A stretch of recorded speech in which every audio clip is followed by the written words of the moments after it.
மாநிலங்களவையின் 12 MP பதவிகளுக்கு 9 பேரின் பெயர்களை அறிவித்தது பாஜக. தேர்தலில் படுதோல்வியடைந்த முன்னாள் மத்திய அமைச்சர்கள் 9 பேருக்கு வாய்ப்பு மறுப்பு.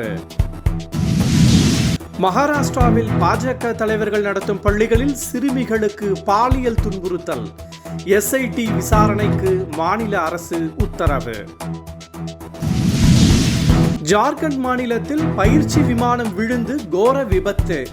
கேப்டன் மற்றும் பயிற்சி விமானி பலி. கிருஷ்ணகிரி பள்ளி மாணவி பலாத்கார விவகாரம். நாம் தமிழர் கட்சி நிர்வாகி கைதான நிலையில் சிறப்பு புலனாய்வு குழு அமைத்து முதல்வர் MK ஸ்டாலின் உத்தரவு.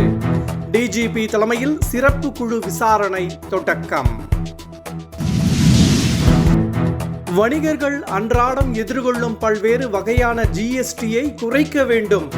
டெல்லியில் மத்திய நிதியமைச்சர் நிர்மலா சீதாராமனை சந்தித்து தமிழ்நாடு வணிகர் சங்க பேரமைப்பு மாநில தலைவர் விக்ரமராஜா மனு.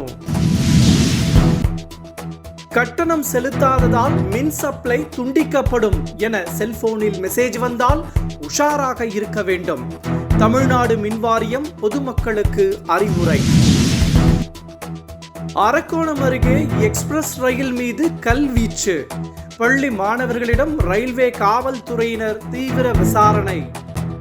மை இந்தியா 24/7 முக்கிய செய்திகளை உடனுக்குடன் தெரிந்து கொள்ள உடனே சப்ஸ்கிரைப் பண்ணுங்க, பெல் பட்டனை பிரஸ் பண்ணுங்க. என்றும் உங்களுடன் மை இந்தியா.